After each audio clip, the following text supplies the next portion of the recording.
I think that is the way to do it. You're writing this book at the moment called The Sublime, right? Are you writing that book because of the situation you found yourself in after having the stroke and going through that journey of saying, why is life worth living? And going in search of the sublime that we all have inherently? Well, to be honest with you, about 20 years ago, I had the idea for the book. I read a book on the subject, and I got excited about it because they were explaining it as it's a kind of experience that's very hard to verbalize, that goes outside of what we normally experience. And I got very excited by the idea. And I planned to write that book.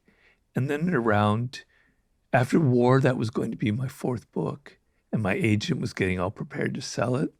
And then I got hooked onto 50 Cent. And I did that book instead, and I put it on the back burner. And then Mastery came up, and I got hooked onto that. And suddenly it kind of got pushed aside. And then in Human Nature, first of all, the last chapter in the 50 Cent book is on the sublime. It's about death and what 50 and facing it. Then the last chapter in Human Nature is about the sublime. It's about death and mortality. And the irony is that 2.5 months after finishing that chapter in the book, I nearly died.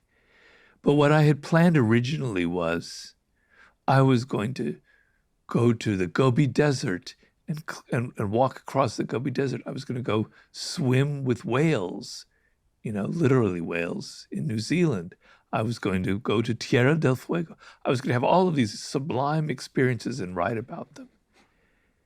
And now I can't do any of that, right? All I can do is sit in my little room in my house at my desk and write the book. It's all in my head. The book is so much better because of that. So it's changed. I can't go to the Gobi Desert. I can't swim with whales or I drown. I can't go to Tierra del Fuego.